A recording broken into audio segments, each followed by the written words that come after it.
So many outrageous comments this week, I almost couldn't choose. Take a look at this clip from Michael Moore's new film. How the did this happen? The American dream is dead.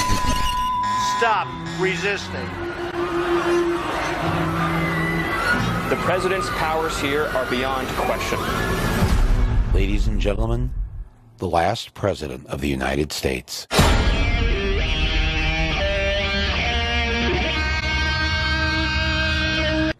Wow. Here with the reaction to that and more, Fox News contributor, former Arkansas Governor Mike Huckabee.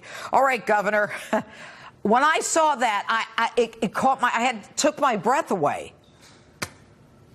And you? You know, the only thing about that entire little clip that was worth watching was the Jimi Hendrix national anthem. Everything else was typical Michael Moore nonsense. The guy has become a joke, and he's so melodramatic, so full of himself, and he can't see the fact that our economy is doing fantastically well. We've earned the respect of nations, if not their respect, their fear. America's back on track thanks to the president, and Michael Moore is missing it. He's missing a great show out there because he's trying to put his little show together, and it has less credibility, and it's less entertaining than an old Three Stooges clip. I guess you didn't like it. Well, to me, it was a very, very sad commentary. It was upsetting to me. It really was. But let's move on. So, Rosie O'Donnell, she's always good for an outrageous segment. She claims now that the Trump rallies are filled with paid supporters. Take a listen. First of all, people are paid, Chris. You know that. People were paid since he went down on the escalator. He pays people to show up at those rallies. But I don't know that that's... What do you think, Governor? Well, first of all, I didn't know she was back from Canada. Remember, she was going to move there if Donald Trump got elected. Yeah.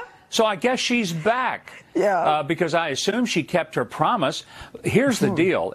If the people in the Trump rallies are being paid to be there, I've been to a lot of those rallies, and I'm telling you, they're better actors than she ever was in her entire movie career. So she really ought to stand up and applaud them. That's nonsense. She knows it, but she has a bad, almost terminal case of Trump derangement syndrome. Oh, be careful when you say that. People freak out. They throw you off television shows and out buildings. I know. Anyway, all right, Governor, let's move on. Omarosa. Omarosa has a new book out. And earlier today, the president called Omarosa in a tweet. He says, he says, I think he called her a lowlife. We have a shot. All right, let's take a listen. Send him back out the way. Low life. She's a low life. What do you think? Well, I guess their relationship, shall we say, is on the chilly side of the street right now. The fact is, she has zero credibility on this. Now, had she resigned and had a press conference in which she said, I just can't stand it anymore, this is not a White House I can work in, that had been different. She got fired. Right. Now, before she got fired, she thought the president was fantastic.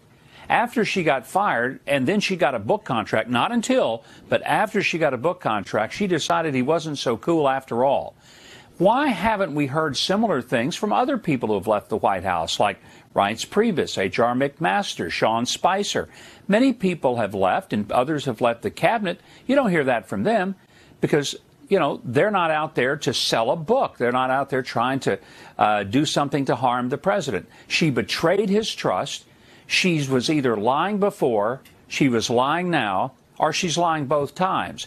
But she has zero credibility. I can't imagine why anybody would buy this book. It makes no sense. And when the title is called Unhinged, I have to think it's an autobiography. Oh, Governor Mike Huckabee, always good to have you on. Thanks so much.